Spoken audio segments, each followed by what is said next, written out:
La découverte qui a rendu célèbre Toutankhamon a eu lieu en 1922, lorsque l'archéologue britannique Howard Carter, financé par Lord Carnarvon, a trouvé sa tombe dans la vallée des rois, en Égypte. Contrairement à de nombreuses autres sépultures royales qui avaient été pillées au fil des siècles, la tombe de Toutankhamon était presque intacte, ce qui en a fait l'une des découvertes archéologiques les plus importantes de l'histoire.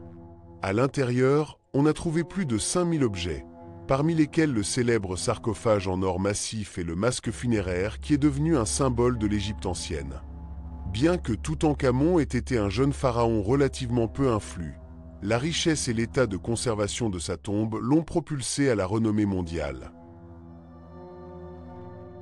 Naissance à une époque turbulente.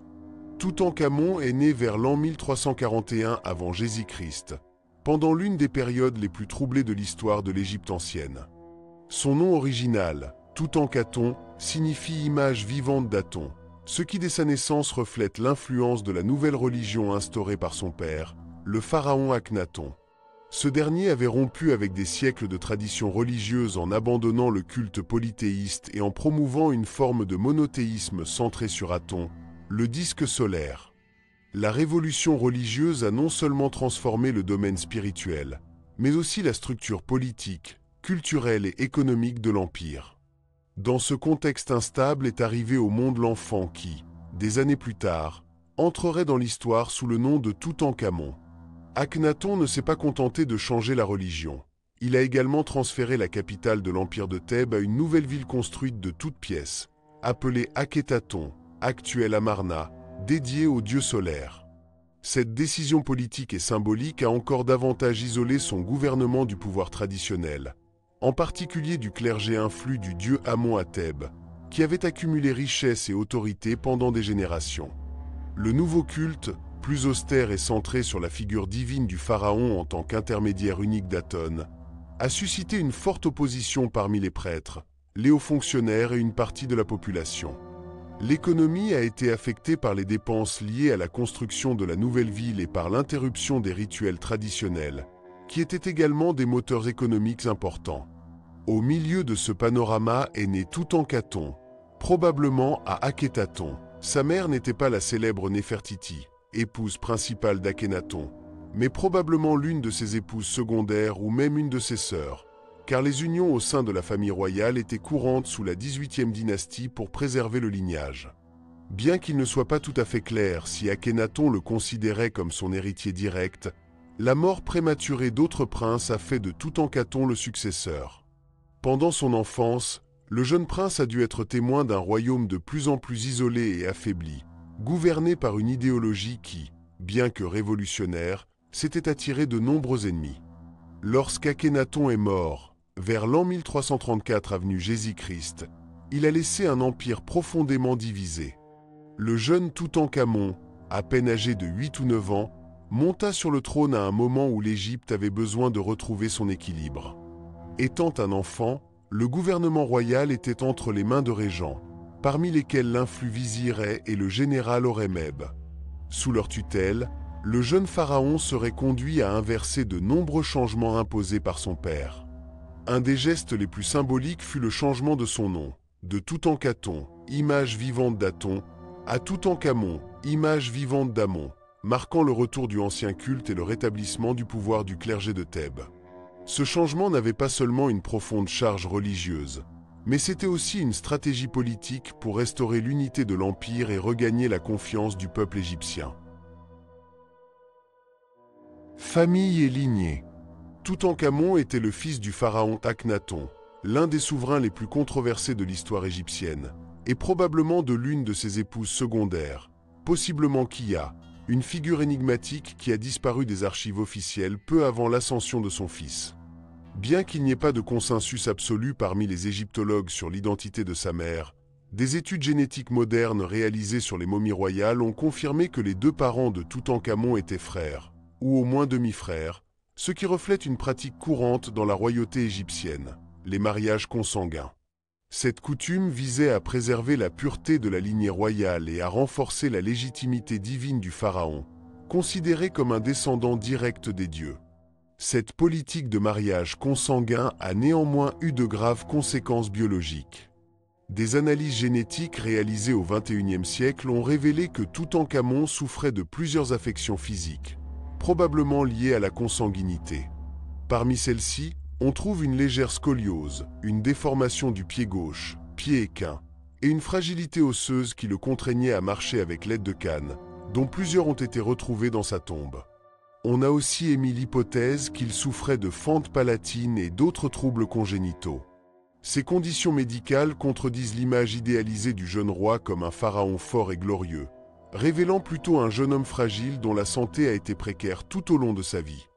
La lignée de Toutankhamon était profondément liée aux membres clés de la famille royale de la XVIIIe dynastie. Sa belle-mère, et peut-être aussi sa tante, était la célèbre Néfertiti, épouse principale d'Akhénaton et l'une des figures féminines les plus influentes de l'Égypte antique. Il existe des théories suggérant que Néfertiti aurait pu régner en tant que pharaon sous le nom de Néferneferuaton après la mort d'Akhénaton, avant que Toutankhamon n'accède au trône. Il était également lié au puissant vizir Ay, qui était probablement son grand-père maternel ou un autre parent proche, et qui deviendrait plus tard pharaon après la mort du jeune roi. Cette intriquée toile de relations familiales ne montre pas seulement le cercle étroit de pouvoir au sein de la cour royale, mais elle révèle également comment la politique dynastique se mêlait aux liens du sang. L'épouse de Toutankhamon était Tangésénamon, l'une des filles d'Akhénaton et de Néfertiti, ce qui fait d'elle la demi-sœur ou la sœur complète du pharaon. Ce mariage entre frères et sœurs, encore typique de la royauté égyptienne, avait pour but de consolider la lignée divine. Cependant, ils n'ont pas réussi à avoir des héritiers. Les restes de 2 filles mortes-nées ont été trouvés dans la tombe de Toutankhamon, ce qui suggère que les conséquences génétiques de la consanguinité ont pu également affecter sa descendance. L'absence d'un héritier légitime a rendu le trône vulnérable et a ouvert la voie à des figures puissantes comme Ay et Horemheb pour se disputer le contrôle du royaume après sa mort. Accès au trône étant enfant. Toutankhamon monta sur le trône à un très jeune âge, probablement à seulement 9 ans, après la mort de son père Akhenaton et une possible brève transition sous le gouvernement de Néferneferuaton, que certains spécialistes identifient avec Néfertiti ou avec une princesse royale. La succession a eu lieu dans un contexte de chaos politique et religieux, avec un peuple divisé, un empire affaibli et une élite dirigeante désireuse de restaurer l'ordre traditionnel. En tant qu'enfant, Toutankhamon n'avait ni l'expérience ni l'autorité pour prendre des décisions par lui-même. C'est pourquoi son gouvernement a été contrôlé dès le début par des figures puissantes de la cour, qui ont agi comme tuteurs, régents ou guides politiques. Parmi les figures les plus influentes de cette période se distingue le vizir Ay, un vétéran de la cour qui avait servi sous plusieurs pharaons, et le général Horemheb, commandant de l'armée égyptienne. Et a joué un rôle clé dans l'administration civile et probablement dans l'éducation du jeune pharaon, tandis qu'Horemheb s'est occupé de maintenir le contrôle sur l'armée et de préserver la stabilité face aux menaces extérieures, notamment en Asie et en Nubie. Tous deux ont été des piliers du pouvoir durant le bref règne de Toutankhamon et seraient fondamentaux dans la restauration de la structure politique et religieuse antérieure à la réforme d'Akhénaton. Au cours de ses premières années de gouvernement, les décisions les plus importantes ne provenaient pas directement de la volonté du jeune pharaon, mais de ses conseillers. Néanmoins, sa figure a été soigneusement utilisée comme symbole du retour à la tradition. Il a été décidé stratégiquement de transférer la capitale d'Akhénaton de retour à Thèbes ou à Memphis. Les temples des dieux traditionnels, en particulier ceux dédiés à Amon, ont été restaurés et de nombreuses références à Aton ont été supprimées des archives officielles. Le changement de son nom de Toutankhaton à Toutankhamon faisait partie de cette politique de réconciliation avec le clergé d'Amon et de légitimation de son autorité auprès du peuple. Malgré son jeune âge et son faible pouvoir réel, Toutankhamon a été présenté comme un restaurateur de l'ordre et de l'harmonie. Son image a été soigneusement façonnée pour représenter la renaissance de l'Égypte après des années d'hérésie religieuse. Les statues, inscriptions et documents officiels de l'époque parlent d'un pharaon pieux, protecteur des dieux et restaurateur du Maat, l'ordre cosmique égyptien. Cette narration politique a permis à ses régents d'agir avec légitimité en son nom, tandis que le véritable pouvoir était exercé dans l'ombre. Ainsi, le règne de Toutankhamon, bien que bref et sous tutelle, a marqué le début de la restauration qui serait consolidée par ses successeurs. Changement de religion et restauration de l'ordre. L'une des actions les plus significatives du règne de Toutankhamon fut la restauration du culte des anciens dieux égyptiens, en particulier Amon, dont le clergé avait été durement réprimé sous le règne de son père, Akhenaton. Le jeune pharaon, guidé par ses conseillers, revint sur les réformes religieuses imposées par le monarque précédent, dont l'adoration exclusive du dieu Aton avait rompu avec des siècles de tradition. Ce revirement politique et spirituel n'était pas une simple question théologique, mais une nécessité urgente pour stabiliser un pays fracturé par l'imposition d'un monothéisme impopulaire. Le rétablissement du panthéon égyptien a été accueilli avec soulagement par de larges secteurs de la population, en particulier par les puissants prêtres de Thèbes, qui ont retrouvé leur influence et leur prestige. Le changement le plus symbolique a été celui qui a touché le propre nom du pharaon. À sa naissance, il avait été appelé Toutankhaton, ce qui signifie image vivante d'Aton, reflétant le fervent religieux de son père. Mais après son accession au trône et le début de la restauration de l'ancien ordre, son nom a été modifié officiellement en Toutankhamon, image vivante d'Amon. Cet acte représentait non seulement une prise de distance par rapport à l'héritage d'Akhénaton, mais aussi un geste de réconciliation avec le puissant clergé d'Amon, qui avait été marginalisé pendant plus de 10 ans. Le nouveau nom a été largement diffusé sur des monuments, inscriptions et offrandes, marquant ainsi une nouvelle étape de légitimité et de continuité avec les anciennes dynasties. Une autre mesure clé a été l'abandon d'Akhénaton, la capitale construite par Akhenaton en l'honneur de son dieu solaire, et le retour du siège du pouvoir à Thèbes, le centre religieux traditionnel de l'Égypte. Bien qu'en termes administratifs, Memphis ait également joué un rôle important pendant son règne, le retour à Thèbes symbolisait le rétablissement de l'équilibre entre le pouvoir royal et la structure religieuse traditionnelle. De plus, les temples des anciens dieux, dont beaucoup avaient été abandonnés ou endommagés, ont été restaurés et embellis. Des initiatives de reconstruction ont été lancées à Karnak, Luxor et dans d'autres centres sacrés, où le nom de Toutankhamon a été inscrit comme le pharaon qui a rendu la gloire aux dieux. Cette restauration de l'ordre cosmique, connue sous le nom de Ma'a, était essentielle pour la vision égyptienne du monde. Les Égyptiens ne voyaient pas seulement en leur roi un souverain terrestre, mais aussi un intermédiaire divin chargé de maintenir l'harmonie entre le ciel et la terre.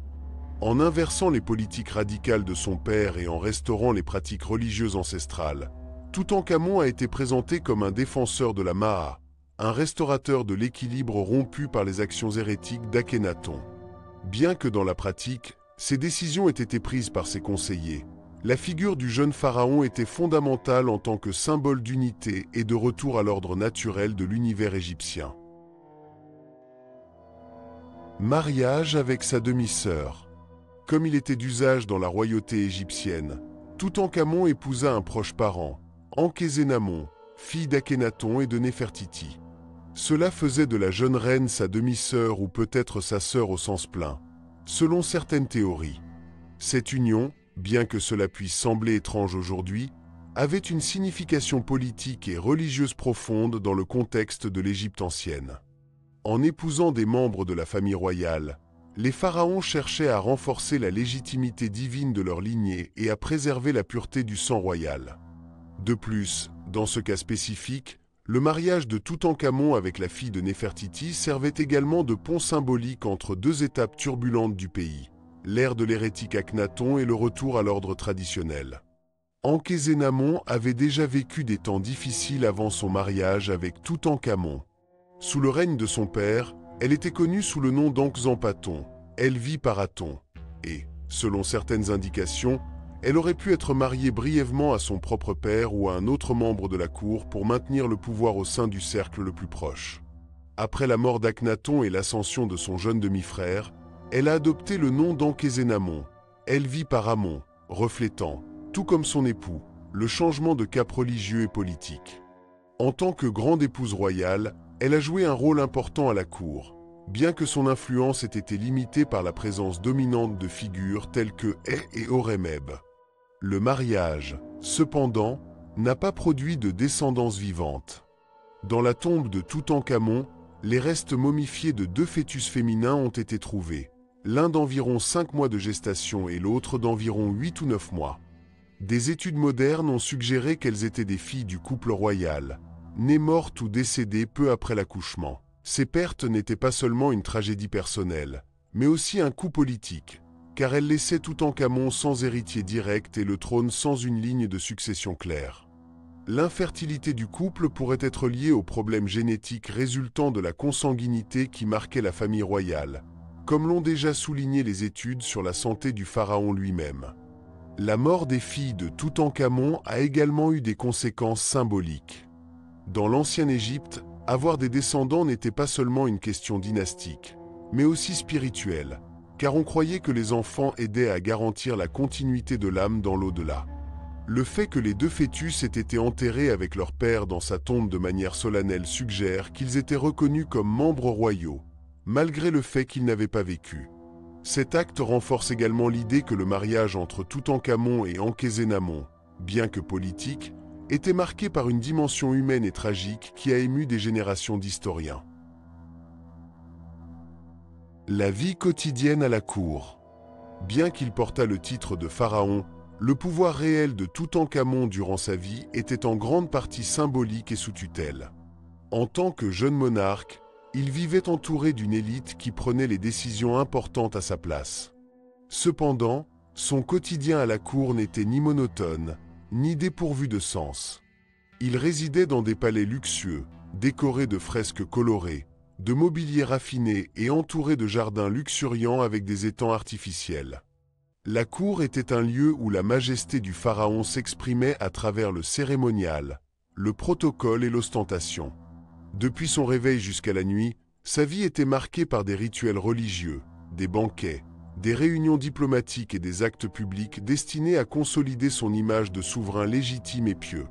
L'environnement qui l'entourait était composé de serviteurs, d'artisans, de prêtres, d'écrivains, de musiciens, de danseuses et de hauts fonctionnaires. Chaque membre de la cour avait un rôle spécifique, et le respect de l'ordre était essentiel dans une société hiérarchique et ritualisée comme celle de l'Égypte. Le jeune pharaon était servi à tout moment, de la nourriture soigneusement préparée jusqu'à la tenue quotidienne, composée de fines étoffes de lin, de bijoux en or, de colliers de pierres précieuses et de cosmétiques élaborés. Son éducation comprenait la lecture des hiéroglyphes, des notions de gouvernement, de l'histoire sacrée et de l'instruction religieuse, bien que le temps consacré à ces activités dépendait de sa santé et des intérêts de son entourage. Un des aspects les plus frappants de sa cour était la persistance du style artistique hérité de l'époque d'Amarna. Bien que de nombreuses réformes religieuses d'Akhénaton aient été abandonnées, l'art développé durant son règne a laissé une empreinte visible. Dans les peintures, sculptures et reliefs de la cour de Toutankhamon, on peut encore voir des traits caractéristiques du réalisme amarnien. Des figures avec des têtes allongées, des corps stylisés ou aux formes douces, et des scènes montrant des gestes de tendresse et de vie quotidienne peu habituels dans l'iconographie pharaonique plus rigide. Cet art hybride reflète une époque de transition entre la radicalité religieuse et le retour à la tradition, et fournit une vision plus humaine et proche du pharaon et de son environnement. La tombe de Toutankhamon, ayant été découverte intacte des siècles plus tard, a offert un témoignage inestimable de la vie quotidienne de la cour à cette époque. Parmi les plus de 5000 objets trouvés, on a découvert des jeux de société, des éventails, des sandales, des lits, des chaises, des chars, des bâtons et des récipients à cosmétiques. Beaucoup de ces objets étaient d'usage personnel du pharaon, ce qui suggère que, malgré ses problèmes physiques, il menait une vie active dans la mesure du possible. Ces éléments permettent d'imaginer une existence marquée par le cérémonial, oui, mais aussi par de petits plaisirs et une certaine routine palatiale. Loin d'être un simple pantin politique, Toutankhamon a vécu comme un pharaon en tout point, vénéré, servi et entouré des symboles d'un pouvoir qui, bien que limité, restait sacré. Santé fragile et conditions physiques. Les études réalisées au cours des dernières décennies, notamment par des analyses génétiques et des tomographies de sa momie, ont révélé que Toutankhamon souffrait de multiples affections physiques. Depuis sa découverte, les experts soupçonnaient que le jeune pharaon avait une constitution fragile, mais la technologie moderne a confirmé qu'il souffrait de plusieurs malformations congénitales. L'une des plus significatives était un pied-botte congénital, qui l'empêchait de poser correctement le pied au sol, ce qui compliquait sérieusement sa mobilité. À cela s'ajoutait une légère scoliose possible et des déformations dans les os du pied, comme une nécrose osseuse dans certains orteils, ce qui suggère que marcher devait lui être douloureux et limité. En plus de ces problèmes locomoteurs, les études ont indiqué la probable présence d'un palais fendu et d'une structure osseuse affaiblie, signe d'une santé compromise depuis sa naissance. Les causes de ces conditions sont attribuées, en grande partie, à la pratique de l'endogamie dans la famille royale. L'analyse ADN réalisée en 2010 par le Conseil suprême des Antiquités d'Égypte a révélé que Toutankhamon était le fils d'une relation incestueuse entre Akhenaton et une de ses sœurs, probablement Kia, ce qui augmentait considérablement les chances de transmission de maladies héréditaires. Son lignage était marqué par des générations de mariages consanguins, ce qui a progressivement affaibli la santé des descendants. L'une des découvertes les plus révélatrices de sa tombe fut la présence de plus de 100 bâtons, beaucoup d'entre eux usés par l'usage. Ceux-ci n'étaient pas simplement des symboles de statut ou de pouvoir, bien qu'ils remplissaient également cette fonction, mais de véritables outils qu'il utilisait pour se déplacer. Certains sont décorés d'inscriptions ou de scènes de chasse, ce qui aurait pu être une manière d'affirmer sa virilité et sa force malgré ses limitations physiques. L'abondance de ces bâtons, ainsi que la représentation du pharaon assis ou appuyé sur des objets de soutien dans certaines œuvres, confirment que ses problèmes de santé ont directement influencé son style de vie et la manière dont il devait être représenté publiquement. Malgré ses affections, il n'y a pas de preuve concluante que Toutankhamon ait été complètement invalide. Bien que sa santé fût délicate, il semble avoir mené une vie active dans les limites imposées par son corps. La présence de chars de guerre dans sa tombe, dont certains étaient démontés mais prêts à l'emploi, a suscité des débats parmi les experts. Étaient-ils des symboles rituels ou des véhicules qu'il a réellement utilisés? Certains pensent qu'il a pu participer à des activités royales, comme la chasse ou même des entraînements militaires légers, assistés par des serviteurs. Quoi qu'il en soit, le portrait qui émerge est celui d'un jeune homme avec de sérieuses limitations physiques, mais qui a vécu entouré des ressources nécessaires pour maintenir sa dignité en tant que pharaon. Mort prématurée et sans héritier. Toutankhamon est mort très jeune, à peine 18 ou 19 ans, un fait qui a surpris à son époque autant que les historiens modernes. La cause exacte de sa mort a été l'objet de nombreuses études et débats pendant des décennies.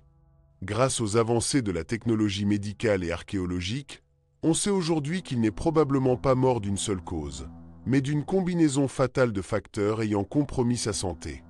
Parmi eux, on note une infection grave, probablement causée par une fracture à la jambe et le paludisme, une maladie courante dans l'Égypte ancienne, qui a pu encore affaiblir son système immunitaire. L'analyse de sa momie a révélé une fracture du fémur, ce qui suggère qu'il a subi un accident sérieux peu avant sa mort. Cette fracture a pu s'infecter et, sans le traitement médical approprié d'aujourd'hui, mener à une septicémie mortelle. Parallèlement, la présence du parasite de la malaria dans ses restes indique que Toutankhamon était gravement malade, ce qui aurait encore plus compliqué sa récupération. L'affaiblissement progressif de son corps, associé aux conditions congénitales dont il souffrait déjà, a créé un cadre propice à une mort prématurée et soudaine. La mort d'un pharaon si jeune et sans fils héritier a généré un vide de pouvoir très significatif. Comme il n'a pas laissé d'héritier direct, le trône est resté ouvert aux disputes et à l'influence de figures puissantes comme son vizir, qui a pris le pouvoir après son décès, et plus tard Horemheb, commandant de l'armée. Ce vide dynastique a marqué la fin de la 18e dynastie et le début d'une période de transition et de réorganisation en Égypte, avec un intérêt marqué pour effacer les traces de l'époque controversée d'Akhenaton. Bien que son règne ait été bref et marqué par des limitations physiques et politiques, la mort précoce de Toutankhamon n'a pas diminué l'impact de sa figure historique. Sa tombe intacte, découverte des siècles plus tard, a projeté son nom à l'éternité et a fait que son histoire soit beaucoup plus connue que celle de nombreux pharaons ayant régné plus longtemps et plus puissamment. La tragédie de sa jeunesse et les circonstances de sa mort ont contribué à ce que sa légende perdure comme l'une des plus fascinantes de l'Égypte ancienne. Son héritage, symbole de l'Égypte éternelle. Bien que le règne de Toutankhamon ait été bref et que son influence politique ait été limitée de son vivant, son héritage a transcendé le temps de manière inattendue et extraordinaire.